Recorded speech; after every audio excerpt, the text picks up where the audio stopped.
Hello दोस्तों, नमस्कार। मैं आपका host and coach mister Dilip Kumar स्वागत करता हूं अपने यूट्यूब चैनल डायरेक्शन ई क्लासेज पर।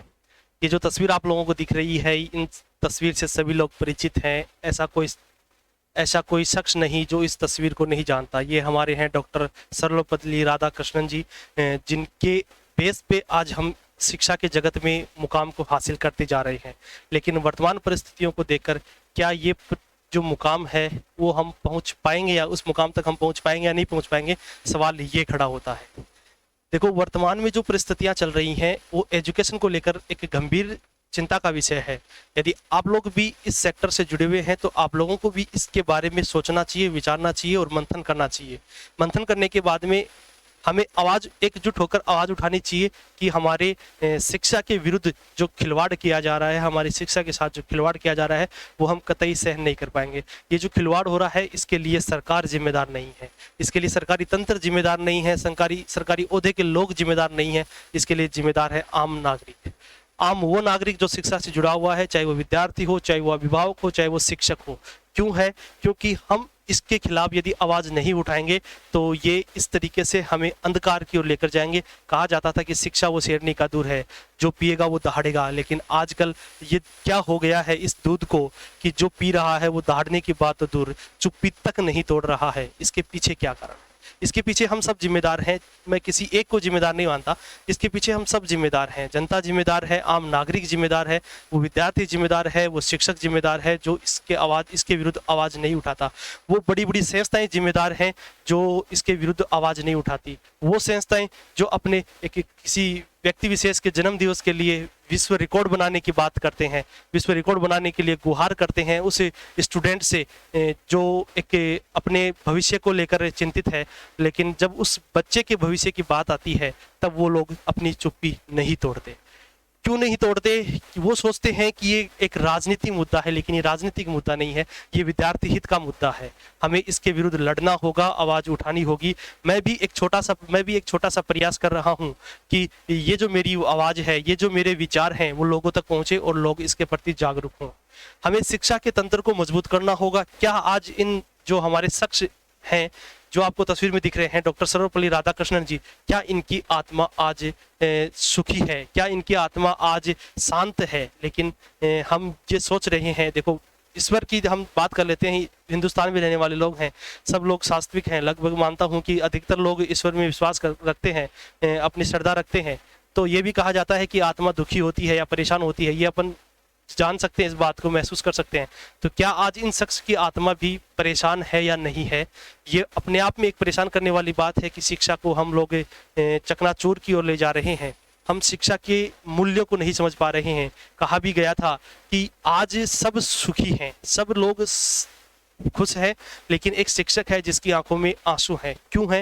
यदि आप भी शिक्षा जगत से जुड़े हुए हैं तो आपकी आंखों में अभी आज आंसू देखने को मिलेंगे, क्योंकि वर्तमान जो परिस्थितियां हैं वो हमारी इस तरीके से हैं कि जो व्यक्ति अपने आप में एक काबिलियत रखता है उसका सही से मूल्यांकन नहीं हो पाता है, और एक वो व्यक्ति है जो अपने आप में मतलब शिक्षा से मुख मोड़ता है और वो एक अच्छे ओहदे पे चला जाता है। इसके पीछे भी एक कहानी है। आज अपन इस पूरी कहानी को यहाँ डिटेल से पढ़ने वाले हैं। तो उससे पहले कुछ बातें हो जाएं। सुन ए जिंदगी तुझे भी गुरु पूर्णिमा मुबारक हो। सुन ए जिंदगी तुझे भी गुरु पूर्णिमा मुबारक हो। तूने भी बहुत कुछ सिखाया है, तूने भी बहुत कुछ सिखाया। आप सोच रहे होंगे सिर्फ गुरु पूर्णिमा तो गई, पिछले दिनों गई या गत दिन गई, लेकिन आज एक गुरु पूर्णिमा के दिन एक शिक्षक के लिए इससे बड़ी दुखदायी स्थिति और कुछ नहीं हो सकती कि उसके विद्यार्थियों का रिजल्ट है वो 100% आता है। इसका मतलब है कि कोई ऐसा शिक्षक नहीं हो सकता जो अपने विद्यार्थियों को 100% दे सके। मतलब यूँ कहा जाए फिजिक्स की भाषा में कि ऐसी कोई मशीन नहीं बनी जो अपनी ऊर्जा को 100% कार्य में बदल दे, वो भी उसे कुछ ना कुछ उसमें ऊर्जा का नुकसान होता है। लेकिन इस शिक्षा तंत्र ने, इस बुनियादी हमारी जो शिक्षा है, इसने क्या कर दिखाया है? ऐसा कर दिखाया है।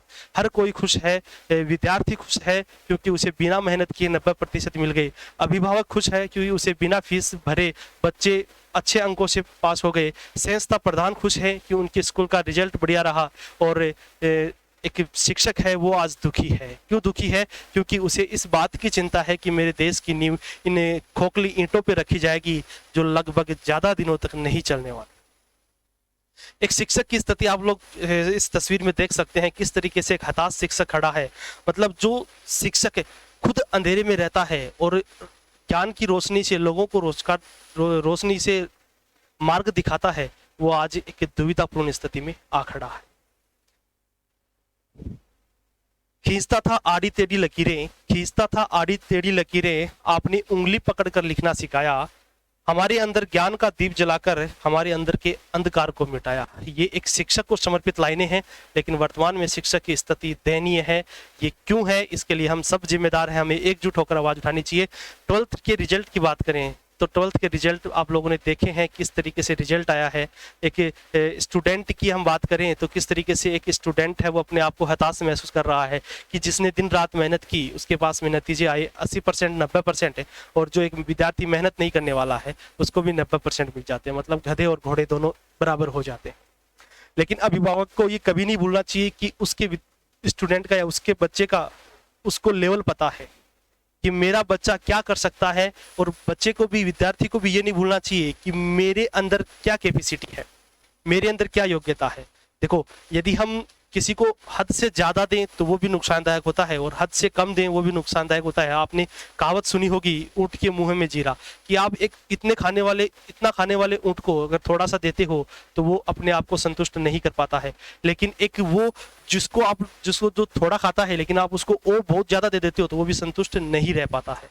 ठीक है, तो हमें ये बात समझनी चाहिए कि इस वर्तमान स्थितियों में देखो, प्रभाव सब पे पड़ा है, कोरोना की वजह से प्रभाव सब पे पड़ा है, लेकिन ये कतई संदेह नहीं है कि इसका सबसे ज्यादा प्रभाव शिक्षा पे पड़ा है। रोजगार वर्तमान में चल पड़े हैं, जो अपनी व्यवसायिक क्रिया है वो सारे की सारी खुल चुकी हैं, लोग अपने काम धंधों की ओर बढ़ गए हैं, लेकिन विद्यार्थी अब भी अपने बस्ते को समेटकर घर पर बैठे हैं, आस लगाए बैठे हैं कि मैं कब दौड़कर स्कूल की ओर जाऊंगा और कब जाकर अपनी पहली बेंच रोकूंगा, क्योंकि उसे अभी भी विश्वास है, वो अब भी उम्मीदें जागती हैं, उम्मीदें मिलती हैं, किरणें मिलती हैं, लेकिन उन किरणों को भी दबा दिया जाता है।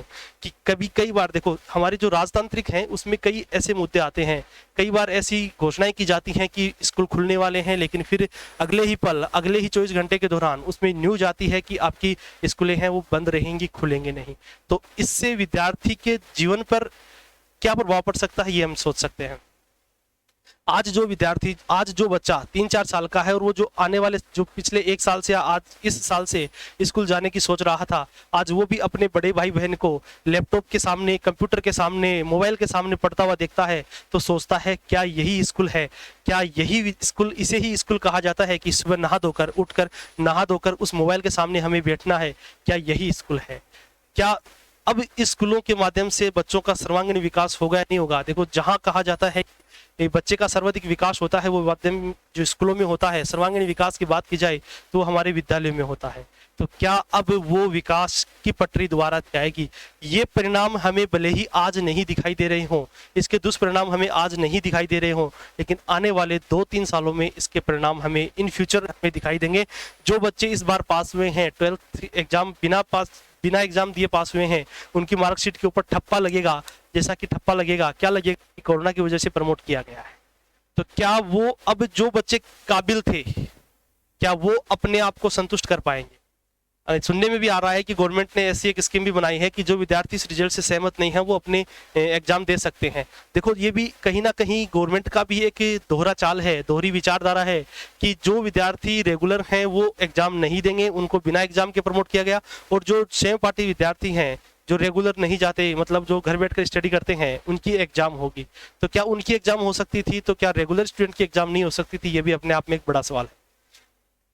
अभिभावक भी विशेष ध्यान दें कि अपने बच्चे का उसके कैरियर चुनाव में उसकी सहायता करें। यदि आप लोग इस स्थिति में कुछ नहीं जानते हैं तो किसी एक्सपर्ट की राय लें, और बच्चे के अंदर जो प्रतिभाएं छुपी हुई हैं उनको बाहर निकालने की कोशिश करें।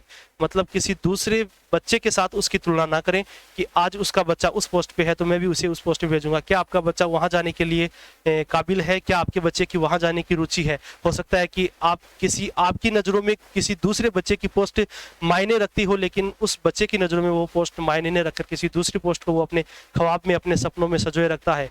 तो आपको भी उसका साथ देना है, अपने बच्चों का साथ देना है। इस विशिष्ट परिस्थितियों में अपने बच्चों के साथ खड़े रहना है। उनकी तुलना नहीं करनी है। जब हमें पता है कि हमारा अंगूठा किसी दूसरे व्यक्ति के अंगूठे से मैच नहीं हो सकता, तो फिर ये 4-5 फीट का पूरा स्ट्रक्चर है, ये किस तरीके से आप मैच कर सकते हो, ये आपके ऊपर सवाल खड़ा होता है। इसकी बात करते हैं हम, नेक्स्ट बात करते हैं कि जो मैं विशेष जो बड़ी बड़ी संस्थाएं हैं जो अपने स्वार्थ के लिए, अपने रिकॉर्ड बनाने के लिए विद्यार्थी गण को एकत्रित कर लेती हैं, तो क्या आज उनका ये उनकी बारी नहीं है कि उनको भी इसके लिए आवाज उठानी चाहिए। ये राजनीतिक मुद्दा नहीं है। मैंने कईयों के स्टेटमेंट देखे हैं, कईयों के इंटरव्यू देखे हैं, कई बड़ी बड़ी संस्थाओं के मालिक हैं उनके इंटरव्यू देखे हैं, वो कहते हैं कि राजनीतिक मुद्दा बन जाएगा, हम बोल गए तो राजनीतिक मुद्दा बन गया। अरे तो फिर आपको क्या जरूरत है ऐसे स्ट्रक्चर खड़ा करने की? आपका जो स्ट्रक्चर है उसका क्या अर्थ निकलता है, क्या मतलब है इस स्ट्रक्चर का, कि जब आप लोग एक बच्चे के हित के लिए नहीं बोल सकते, जो बच्चा आपके ऊपर विश्वास कर रहा है, आपके कहने पर आपके लाखों व्यूज बढ़ा देता है, आपके कहने पर आपके साथ जुड़ जाता है, तो क्या आपका विश्वास, क्या आपका ये कर्तव्य नहीं बनता कि आपको भी उस बच्चे के साथ खड़े रहना चाहिए। उम्मीद है कि आपको ये वीडियो बहुत ही पसंद आया होगा। यदि आप इस शिक्षा जगत से जुड़े हुए हैं, पिछले 4-5 दिन से दिमाग में कुछ इस तरीके से जवार सा उठ रहा है कि इसे इस वीडियो के माध्यम से मैंने निकालने की कोशिश की है, क्योंकि अगर अपन बात कर रहे हैं कि अभी पिछले दिनों में कुछ एक और मुद्दा उठ रहा था, आरएएस का भी मुद्दा उठा है कि यदि हर कोई ये सोच रहा है काश मैं भी रिश्तेदार होता, ठीक है, सबकी जुबान पे एक ही लाइन आ रही है कि काश मैं भी रिश्तेदार होता, तो बात रिश्तेदारी की ये आती है कि किसी को भी अपने पद का दुरुपयोग नहीं करना चाहिए। मैं तो केवल इतना कह सकता हूँ, मामूली इंसान हूँ, केवल इतना कह सकता हूँ कि हमें अपने पद का मतलब अपनी औकात, अपने जमीर से जुड़े रहना चाहिए। हमें किसी के साथ, किसी के भविष्य के साथ खिलवाड़ नहीं करना चाहिए। जब भी एक कोई मध्य वर्गीय विद्यार्थी या कोई निम्न वर्गीय विद्यार्थी अपने आप को ये सोचता है कि मुझे गवर्नमेंट सेक्टर में जाना, मुझे तैयारी करनी है, तो वो तैयारी से पहले ये सोचता है कि क्या मेरे पास पैसे हैं, क्या मेरे पिताजी इतने पैसों का बंदोबस्त कर पाएंगे कि मैं भी इस सेक्टर में जा सकूं। तो ये विचारधारा क्यों पनपी? उसके दिमाग में ये आना चाहिए था कि मैं इस देश के लिए कुछ करूं, लेकिन उससे पहले उसके दिमाग में आती है कि क्या मेरे पास इतने पैसे हैं कि मैं भी गवर्नमेंट सेक्टर में जा सकता हूं, गवर्नमेंट सेक्टर में जाकर अपने देश के लिए कुछ कर सकता हूं। लेकिन ये विचारधाराएं आती हैं हम सबके निम्न सोच की वजह से। इसमें कोई एक विशेष व्यक्ति, समुदाय कोई जिम्मेदार नहीं है, हम सब जिम्मेदार हैं। एक वो माता पिता भी कहीं ना कहीं जिम्मेदार हैं जो अपने बच्चे के लालसा के लिए, अपने बच्चे की महत्वाकांक्षा के लिए पैसे देकर उसे सेट करना चाहते हैं। ऐसा बिल्कुल नहीं करना है। इससे क्या होता है कि यदि आपके बच्चे में काबिलियत होगी तो वो कहा जाता है, मैंने पहले भी कहा था, कोट किया था, फिर से करूंगा, कि शिक्षा वो शेरनी का दूध है, जो पिएगा वो दहाड़ेगा। यदि आपके बच्चे ने संबल तरीके से, मजबूत तरीके से शिक्षा प्राप्त की है, तो वो एक ना एक दिन दहाड़ेगा, दहाड़ जरूर लगाएगा, और उस दहाड़ से जो भ्रष्टाचारी लोग हैं, इनको कहीं ना कहीं उनकी आवाज ये दबा सकता है। जय हिंद, जय भारत, सत्यमेव जयते।